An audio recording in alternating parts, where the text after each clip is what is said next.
Serikali ya Mapinduzi ya Zanzibar imefanya mapinduzi makubwa katika eneo la sayansi na teknolojia.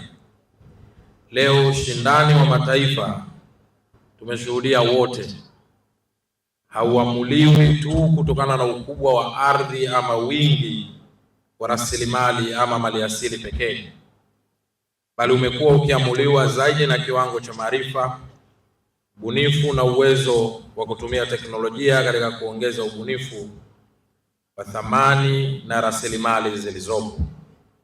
Ndio maana tunashuhudia, kama ilivyokwisha kuelezwa, kauli mbiu ya mwaka huu ya maonyesho haya inayosema ubunifu na taaluma ni msingi wa maendeleo. Ni kauli mbiu yenye uzito mkubwa kwa wakati tulionao sasa.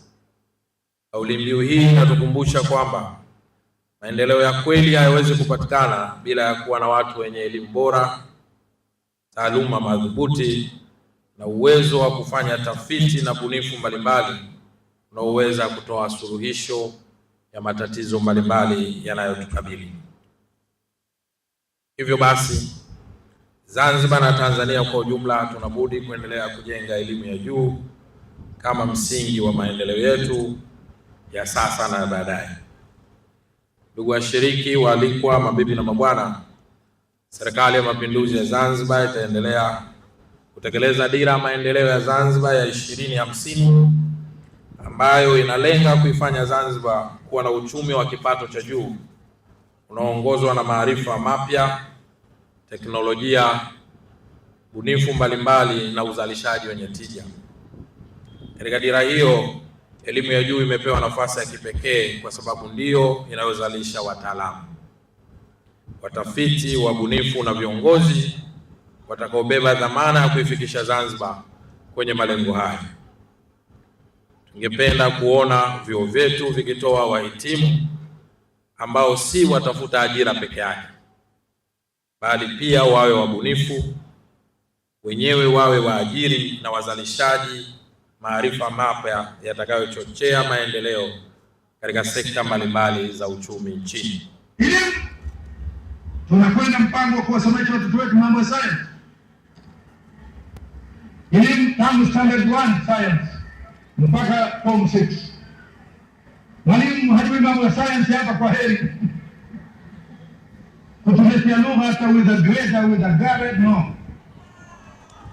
Ndugu washiriki, mabibi na mabwana, ilani ya uchaguzi ya Chama cha Mapinduzi CCM ya mwaka 25-30 pamoja na mambo mengine mazuri inaweka msisitizo mkubwa katika kuendelea na kuimarisha elimu katika ngazi zote kwa kuongeza ubora wa ufundishaji, kuboresha miundombinu ya elimu, kuimarisha tafiti na bunifu, kuendeleza matumizi ya teknolojia pamoja na kuhakikisha wahitimu wanakuwa na ujuzi unaokidhi mahitaji ya soko la ajira. Utekelezaji wa maelekezo hayo unahitaji ushirikiano mkubwa katika serikali, taasisi za elimu ya juu, sekta binafsi, washirika wa maendeleo na wananchi wote kwa ujumla. Sasa ni lazima tuhakikishe kuwa kila msingi unaowekezwa na kila shilingi inayowekwa katika elimu inaleta matokeo yanayoonekana katika uzalishaji na maarifa, uvumbuzi, ongezeko la ajira na ukuaji wa uchumi na ustawi wa wananchi wote. Ndugu washiriki, waalikwa, mabibi na mabwana, tunapozungumzia elimu ya juu hatupaswi kuishia katika utoaji wa shahada na stashahada pekee. Tunapaswa kujiuliza, elimu tuitoayo imezalisha ubunifu kwa kiasi gani?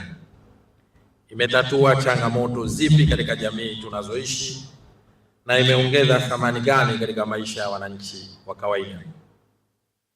Leo hii Zanzibar inaendelea kukuza uchumi wa bluu, utalii endelevu, uvuvi wa kisasa, biashara, afya, kilimo, tehama na uwekezaji. Mafanikio ya sekta hizi yanategemea kwa kiasi kikubwa ubora wa elimu ya juu na tafiti zilizofanywa katika vyuo vyetu. Hivyo tunatarajia kuona matokeo ya tafiti yakigeuza sera bora, teknolojia mpya, bidhaa zenye ushindani na huduma bora, na bidhaa zinazochangia kuongeza pato la taifa.